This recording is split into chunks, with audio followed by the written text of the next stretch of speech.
amable presentación y quiero iniciar expresando mi agradecimiento al doctor Alejandro Reyes por ser nuestro anfitrión tan amable y gracias por haber organizado esta reunión y a todo su equipo por tener una sesión tan bien organizada y por habernos invitado. Estimados académicos y colegas, es un placer para mí esta mañana hablar con ustedes sobre el Colegio Real de Médicos en Londres y hablarles un poco sobre su historia y aún más sobre su papel moderno en la medicina en el Reino Unido, al igual que en todo el mundo.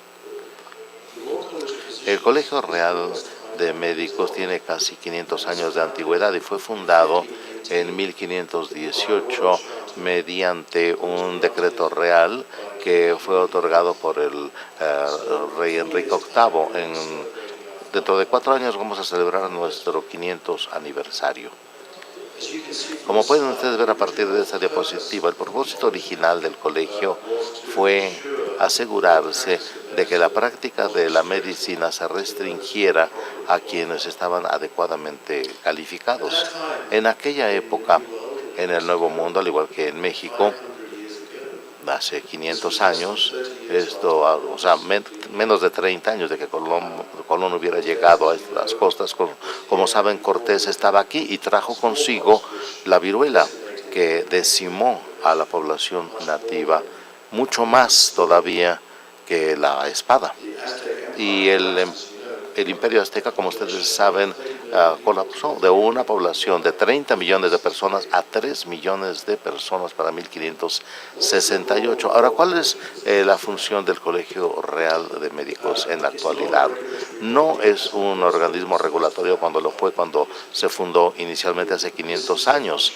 Esta es una función que en el Reino Unido lo lleva a cabo el Consejo Médico General. Tampoco es un sindicato ni una organización diseñada para suministrar protección profesional para los médicos. Esa es una función que en el Reino Unido lo lleva la Asociación Médica Británica. El Colegio Real de Médicos es una organización profesional de médicos que se enfoca en promover la atención a los pacientes, la atención centrada en los pacientes, y entendemos que la capacidad de nuestra organización para convertirse en activista en favor de los médicos depende por completo de nuestra capacidad para ser activistas en favor de los pacientes. Debemos enfocarnos entonces en los pacientes.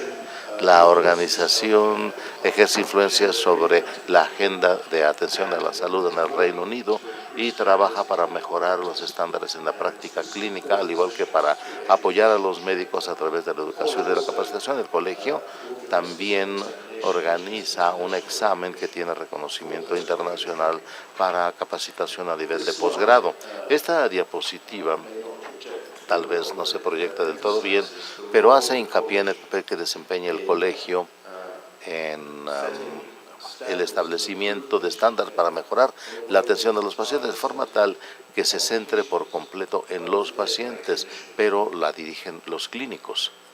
Y pueden ustedes ver en torno a esta diapositiva que el papel que desempeña el colegio es para facultar a los médicos a tomar la dirección, mejorar la atención del paciente, desarrollar y apoyar a los médicos en sus funciones académicas, dar liderazgo para la mejoría de la salud, a trabajar con el gobierno y desarrollar también las relaciones globales entre el Colegio de Londres, al igual que los colegios afiliados como el de ustedes en todo el mundo. Así como la construcción de una herencia invirtiendo en el futuro. Hablemos ahora por un momento sobre cómo facultar a los médicos, empoderarlos. Es una organización inclusiva que trabaja en sociedad con organizaciones de especialidad en diferentes etapas de la carrera. Los miembros de nuestro colegio son miembros después de aprobar un examen. y el colegio involucra a los fellows y a los miembros en todos los niveles. Trabajamos para mejorar la atención del paciente y recientemente publicado un reporte sobre cuál es el papel de los hospitales, cuál deberá ser este a futuro. Y es algo que me permitiré mencionar ahora, pero son aquí algunos de los aspectos clave que en la actualidad del colegio, en los que participan estándares, estableciendo estándares clínicos en términos de calidad, protección de la seguridad del paciente, planeación de servicios y revisar los servicios que se proporcionan y una acreditación de los servicios y de los individuos. Por lo tanto, hablaremos de algunos de estos elementos en los siguientes momentos. Primero, hablemos de la evolución de los hospitales. Esto sería un hospital del siglo XIX del Reino Unido típico en la parte externa, así se vería en la época de Charles Dickens y en la parte interna. Acá podemos ver, aquí del lado izquierdo tenemos el hospital donde yo me capacité hace 30 años. El hospital universitario ya sigue este edificio, pero no es un hospital, ahora ha sido reemplazado con esta nueva construcción en otro lugar, que es el nuevo hospital universitario. Y podemos ver que hay una cantidad sustancial de mejoría, no nada más arquitectónicamente en el hospital, sino también en términos funcionales, como lo veremos más adelante. El Colegio Real recientemente reportó un reporte con título "Los hospitales en una situación extrema". Realmente ha elevado el perfil de la crisis que se presenta en la atención hospitalaria en el Reino Unido, algo que resulta común a muchas sociedades en diferentes partes del mundo. Estamos manejando una población que está envejeciendo con necesidades médicas muy complejas. Estamos manejando pacientes que cada vez más tienen una mayor edad, con comorbilidades múltiples, un sistema que también se encuentra fragmentado, el cual no permite que haya una transmisión de la atención entre la comunidad y el hospital y una vez más de regreso a la comunidad. Estamos además enfrentando en el ámbito hospitalario con una cantidad de servicios muy limitados para los turnos nocturnos y en fines de semana en comparación con las horas de trabajo normal. Y también estamos en cierta forma enfrentando una crisis en la fuerza médica laboral también. Simplemente para darles un ejemplo de parte del trabajo que el colegio está realizando, quiero aquí compartirles parte del trabajo que estamos haciendo en mi propia institución. Y debido a que ustedes son una organización, academia de cirujanos, pues no puedo evitar el tema. Aquí podemos ver también esta placa de rayos X en donde estamos manejando obviamente aquí el caso de una fractura.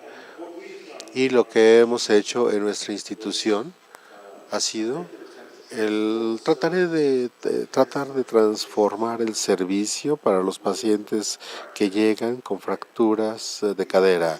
Son pacientes que tienden a ser de mayor edad, con problemas médicos múltiples y con frecuencia con causas múltiples subyacentes a una fractura de cadera. Así pues, lo que nosotros hicimos fue transformar el servicio para estos pacientes, integrando el manejo de estos pacientes con medicina interna. La cirugía ortopédica se hace por parte del cirujano ortopedista que quiere pasar su tiempo operando y que debe pasar su tiempo operando. La atención del paciente antes y después de dicho procedimiento lo hacen los médicos internistas que trabajan de tiempo completo en el hospital y que atienden a estos pacientes. Cambiamos el programa en verano de 2012. Lo que pueden ver en la lámina es una comparación de algunos de los datos de calidad, resultado de este cambio en nuestro programa de pacientes enteramente manejados quirúrgicamente a predominantemente pacientes médicamente manejados por parte de los internistas, donde los cirujanos realizan la operación y la atención postoperatoria de estos pacientes. Vemos que este cambio en el manejo no fue algo asociado con un cambio en la duración de la estancia hospitalaria y tampoco se asoció bastante con un cambio en muchos de las métricas de desenlace, incluyendo las readmisiones 30 días después del alta hospitalaria. Pero estos pacientes que hemos cuidado en medicina interna sustancialmente estaban más enfermos. A pesar del hecho de que eran pacientes más enfermos, también vimos en lo general desenlaces o resultados relativamente iguales. Hemos hecho este tipo de análisis también en términos financieros y podemos apreciar que la atención que pudimos entregar después de la intervención quirúrgica se redujo con una reducción en todo el costo total en un nivel sustancial. Hemos hecho lo mismo para la cirugía de reemplazo de cadera en pacientes selectivos que tenían comorbilidades significativas, es decir, si tienen un anestesiólogo clase 3 o mayor de la Sociedad Americana de Anestesiólogos, igual son pacientes más enfermos manejados después de la intervención con una reducción aquí en la tasa de readmisiones o reingresos. Una vez más, acá tenemos una mejoría en el desempeño financiero. Podemos ver la misma situación con cirugía de reemplazo de rodilla, así como una vez más podemos apreciar la mejoría. Sí, lo vemos en lo general. Ha habido una reducción ligera de la estancia hospitalaria en lo general, gracias a todas estas intervenciones. Trátese de fracturas de cadera, cirugía electiva de cadera para reemplazo de cadera o de rodilla. Lo más importante es que tuvimos la posibilidad de darnos cuenta que la gente que atiende a estos pacientes también tiene una mejoría sustancial en su satisfacción por su trabajo. El acuerdo entre enfermeros, cirujanos ortopedistas y los médicos internistas, en donde se notó y estaban de acuerdo que hubo una mejoría en la calidad de su vida laboral y también de la atención que se daba a los pacientes. No tengo una lámina para ilustrarlo, pero también pudimos ver en las encuestas con los pacientes, vimos una mejoría significativa en cuanto a la experiencia reportada por parte de los pacientes después de tales intervenciones. Así pues, el Real Colegio de Médicos reportó la importancia de tener un enfoque holístico centrado en el paciente para romper la división o compartimentalización que se daba entre departamentos para mejorar la promoción de la salud. Pero lo más importante para tratar de eliminar el desequilibrio que se da en nuestro sistema para corregirlo, en donde tenemos un número de médicos generales y ahora hay un movimiento para tener mayor profesionalizar la medicina interna para equilibrar el desbalance entre médicos generales y especialistas. Sabemos que los buenos médicos generales sí dan atención y valor a la atención, pero sabemos también que una atención de tipo internista malamente entregado puede agregar los costos. Este es el enfoque en la actualidad del Real Colegio. Uno de los desafíos para este cambio y en el arreglo y los cambios que estamos haciendo dentro del hospital en medicina interna, bueno, la carga de trabajo es sustancial, la cantidad de pacientes, el grado de carga de enfermedad es sustancial. Encontramos que hay una necesidad, vemos que hay una desproporción de horas de trabajo, horas laborales por la noche y en fines de semana donde muchos de los problemas agudos llegan en estos turnos. Y sabemos que parece que hay una falta de recompensa para los médicos generales al no tener una especialidad y también encontramos que hay una disparidad en ingreso entre los médicos generales y los especialistas que ciertamente también se reflejará en México. Por lo tanto, creo que este tipo de asuntos tienen que manejarse si el cambio en la estructura en la que trabajamos queramos que llegue a tener un éxito como tal. Por lo tanto, el colegio también participa en definir la capacitación para los médicos, definir qué quiere decir estar calificado y capacitado para practicar al final de dicha capacitación, qué significa la capacitación continua como carrera para aprender en toda la vida con la educación médica continua. El colegio también está trabajando cercanamente con el gobierno para influir las políticas de la salud, también para mejorar la salud de los pacientes. Trabaja vía defensa organizaciones de defensa y otras organizaciones en el Reino Unido en este tema importante para mejorar la salud del público. Una forma en la que lo hemos logrado es teniendo el Centro de Guías Nacionales para Excelencia Clínica, una organización que realiza el trabajo comisionado por parte del sistema gubernamental del Reino Unido. El trabajo que está comisionando el establecer las guías de práctica clínica. Y el trabajo de este centro, que se encuentra basado en el Colegio Real de Médicos en Londres, ahora ya tiene 5 años de estarse realizando dicho trabajo, representado por médicos generales, especialistas, enfermeros, así como otros profesionales de la salud que son clave, y da guías de alta calidad con base en evidencia. La meta es que estas guías sean adoptables en cualquier ambiente de atención de la salud en cualquier parte del mundo. Representan las guías de las mejores prácticas con base en los niveles actuales de conocimiento con que se cuentan. Esta lámina nos muestra un ejemplo de lo que ha sido publicado en términos de guías recientes. Podemos apreciar el amplio ámbito de condiciones médicas que están siendo evaluadas en términos de práctica basada en evidencia.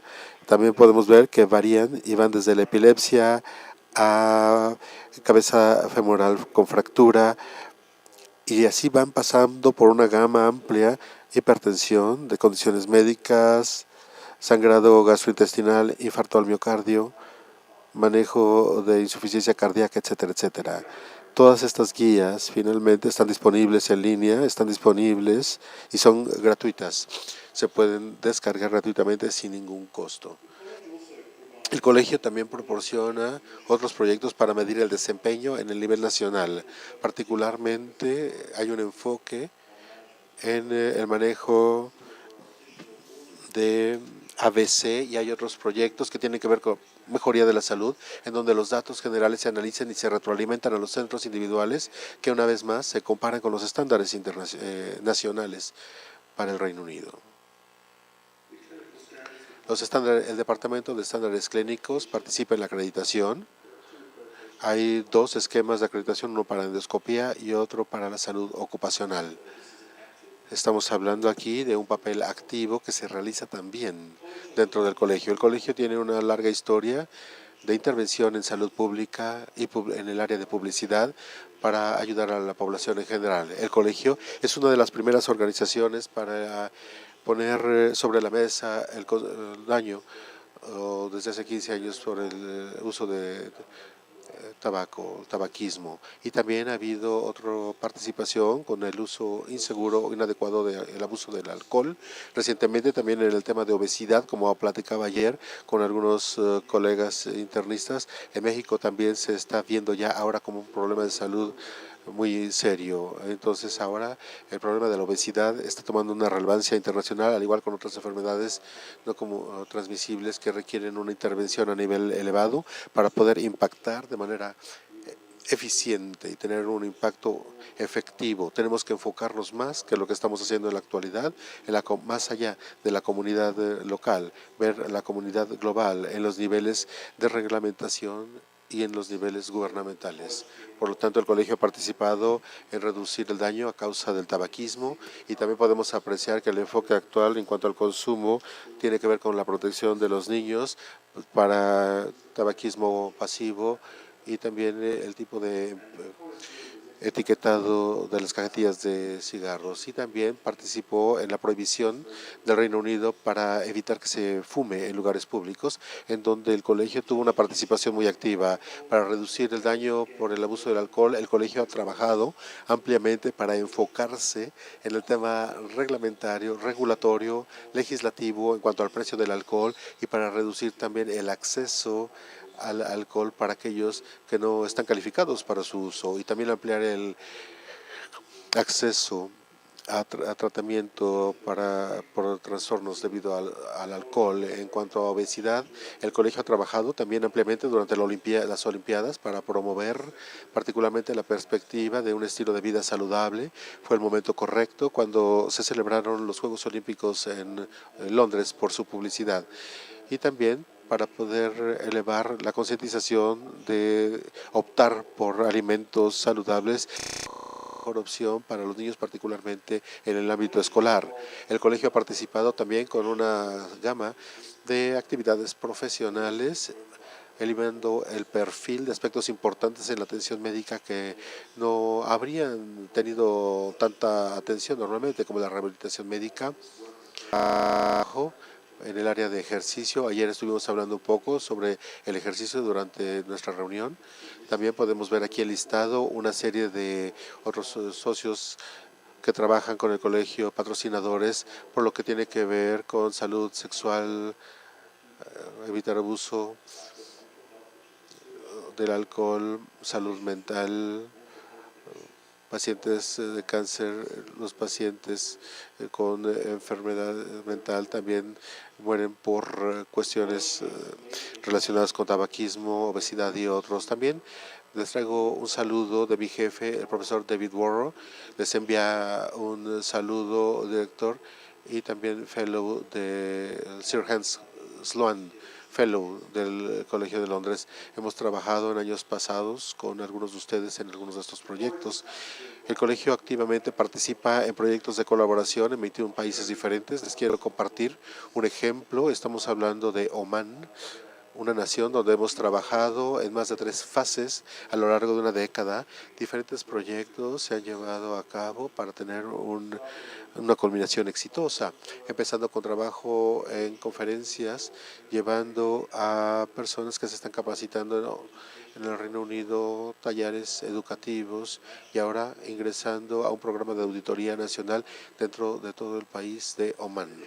Adicionalmente, el colegio ha patrocinado también el inicio del Colegio de Médicos de África Occidental con 3 proyectos, con el desarrollo de profesorado, capacitación clínica, aprendizaje a distancia y con reuniones científicas conjuntas. Ahora, independientemente del Colegio Real de Londres, y ahora otro proyecto se está dando también en la parte del este de África para tener el Colegio de Médicos de esa región.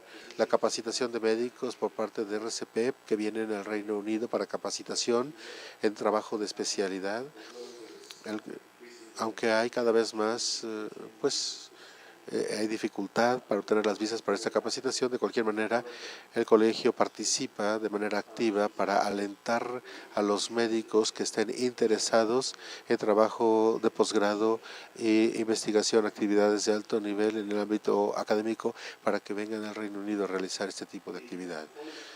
El colegio patrocina también una unidad de educación en donde hay una gran participación en los educadores clínicos, cómo hacer un buen trabajo, cómo nosotros, como profesores, maestros, trabajamos con nuestros educandos, con los estudiantes de medicina, con los jóvenes de nivel licenciatura, en el ámbito donde trabajamos, cómo trabajamos para asegurarnos que su educación profesional se esté realizando y avance de manera adecuada. Por lo tanto, existen diferentes proyectos dentro del colegio que tienen que ver con el tema de la educación y que son de gran importancia. Hay diferentes programas educativos en donde las destrezas de enseñanza efectiva, trabajamos en ellas, talleres en donde trabajamos en la enseñanza en un ambiente clínico, se alienta, se ilustra sobre las mejores prácticas, el desarrollo de líderes para la comunidad médica del mañana. Y también trabajamos en la evaluación de los estudiantes, evaluación de los médicos, tratar de entender cuando entran en dificultades profesionales los médicos, dándoles apoyo a ellos en este sentido. Por lo tanto, la educación es un componente clave de lo que hace el colegio en términos de contenido médico, pero también en términos para educar a los educadores, capacitar a los capacitadores. Y de hecho, el colegio tiene una maestría en liderazgo médica y otra maestría en educación médica, en asociación con el colegio Universitario de Londres. En el Reino Unido, el desarrollo profesional es algo que se requiere para que los médicos continúen teniendo su licencia con una práctica, con la licencia registrada, y el Real Colegio de Médicos ha coordinado esto en las últimas 2 décadas. El colegio también publica libros de texto de medicina llamado Masterclass de medicina. Es un recurso disponible en línea llamado Medical Masterclass, lo cual también se utiliza para los exámenes de educación continua. Ofrecemos también exámenes por parte del colegio en nivel de capacitación profesional en general para los miembros en 3 partes, que generalmente se completa en 3 o 4 años después de egresar de la Facultad de Medicina, y el certificado de examinación de especialidad para aquellos especialistas que han terminado con su capacitación. El colegio ofrece el examen en las especialidades que se enumeran en la lámina hoy por hoy. Finalmente, al final de mi presentación y antes de entrar a la discusión, quisiera traer un mensaje de parte del presidente Jane Decker, quien fue electo presidente a principios de este año, y ha dicho que le da mucho gusto que nos permitan participar con ustedes. Les manda los mejores saludos, lo cual ha marcado un punto importante en la relación entre los países. Pero dijo ella que el año de México y el Reino Unido y México sea una plataforma fructífera para colaboración a medida que trabajamos para mejorar la salud de nuestros pacientes, como dijo la profesora Jane Decker, presidenta de nuestro Real Colegio de Médicos. Gracias por su atención.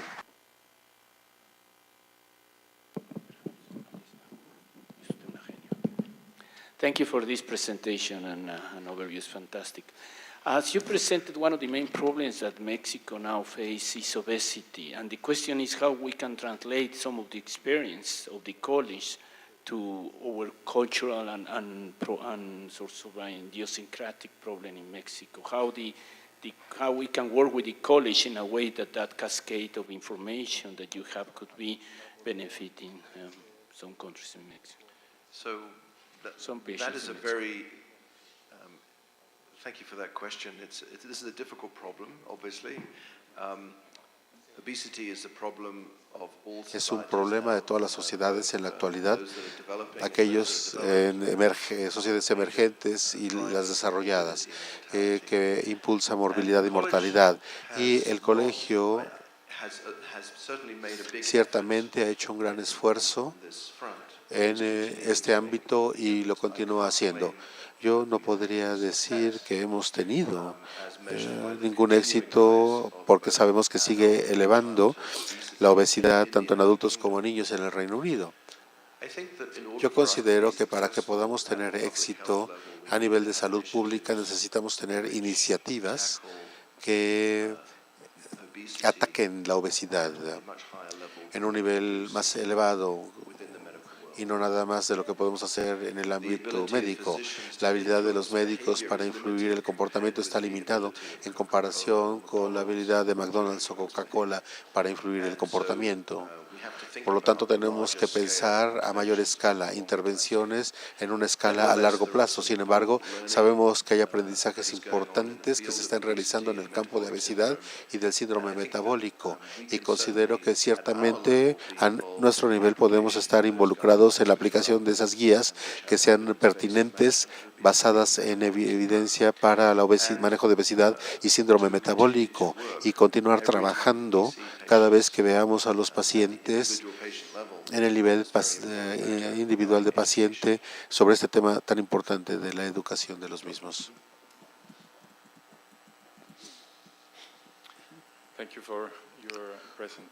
Muchas gracias por su informativa presentación. Hablando sobre el futuro hospitalario, usted nos dio su punto de vista sobre la integración del equipo clínico, enfatizando la necesidad de la especialización en términos de un equipo totalmente dedicado para que sea para la parte quirúrgica y otro equipo directamente para el trabajo perioperatorio.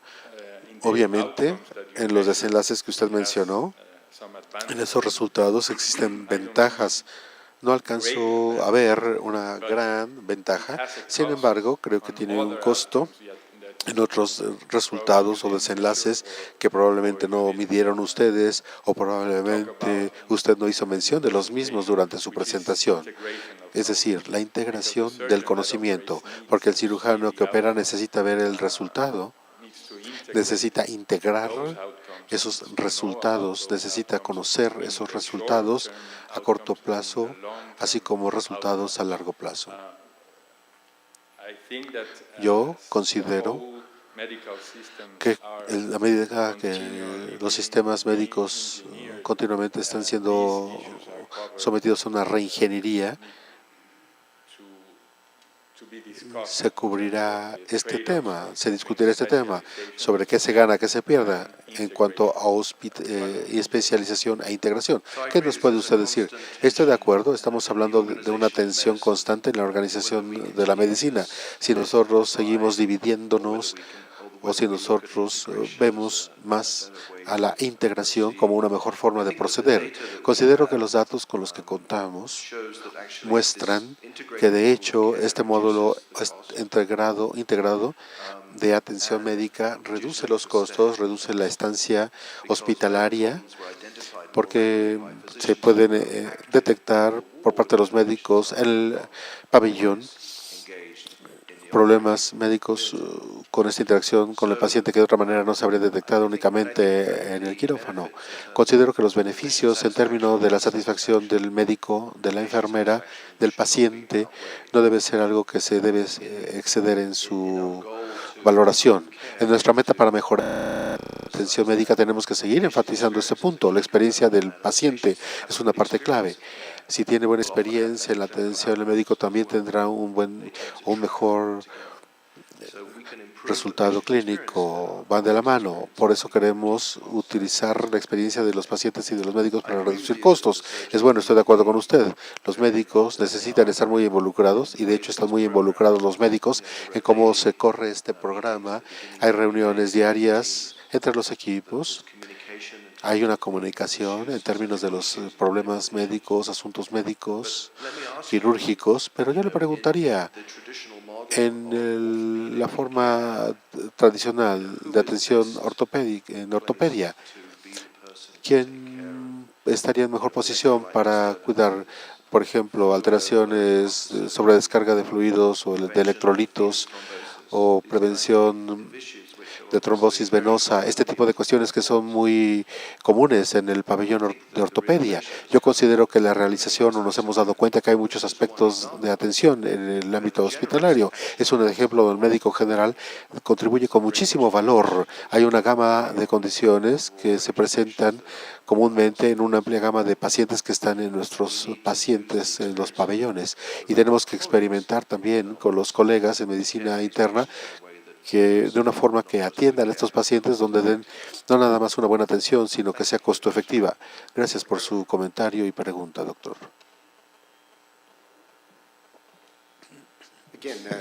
Una vez más, por lo que toca al tema de la integración, nosotros sabemos bien que la integración es un componente fundamental para la eficiencia, calidad, seguridad. Ahora, el tema es cómo podemos lograr eso, cuáles serían los pasos, cuáles son las acciones que uno puede tomar para lograr una integración de los equipos.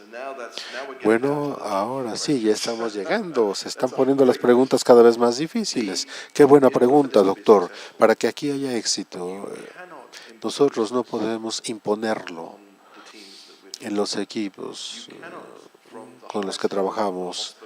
De arriba a abajo, en el hospital, en la universidad, no podemos dictar, usted hará esto o lo otro. Tiene que venir, emerger de los equipos mismos, crecer a partir de la gente que están en las trincheras, cuidando a los pacientes diario. Y eso sucedió en nuestra organización, en el colegio La gente, después de planeación y reuniones, se reunieron, discutieron sobre cómo volver a dar recursos, no nuevos recursos, la distribución y uso de los recursos de una manera diferente, lo que ya existía. Y las reuniones se integraban en el programa de integración antes de empezar a tener discusiones muy detalladas sobre qué aspectos de la atención médica me tocan a mí y qué aspectos de la atención médica te tocan a ti. ¿Cuál va a ser la expectativa de comunicación que haya entre ambos? ¿Cuándo nos vamos a reunir todos los días para hablar sobre los pacientes? Todos estos temas fueron manejados, pero creo que debe venir de abajo hacia arriba y no de arriba hacia abajo. Esto para tener éxito realmente y para poder sostener esos resultados con el tiempo.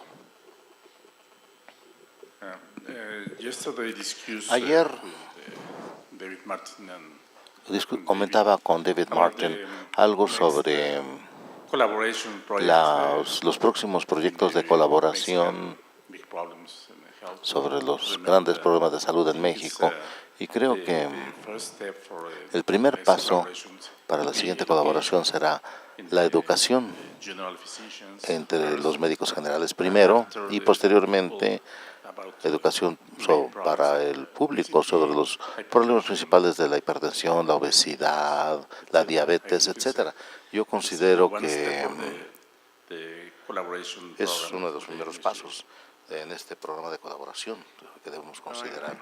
Estoy totalmente de acuerdo y creo que, y esperamos trabajar con ustedes en el futuro en proyectos educativos conjuntos. Nuestro colegio participa en forma semanal en muchas actividades educativas que cada vez más están disponibles en línea y podemos compartirlos con ustedes. Vamos a trabajar más allá también para desarrollar proyectos en conjunto para alcanzar las metas que tenemos. Gracias. ¿Otra pregunta o comentario? Si no es así, antes de continuar. Very well, then we will move on. The Mexican Academy of Surgery would like to grant this recognition to Professor David Martin for his excellent academic participation in the keynote address 500 Years of the Royal College of Physicians. O de Modern Medicine, México, Distrito Federal, 11 de noviembre de 2014. Firman el académico doctor Alejandro Reyes Fuentes, presidente, el académico doctor Raúl Carrillo Esper, coordinador de la Comisión Científica, y el académico doctor Felipe Cruz Vega, secretario de la Academia.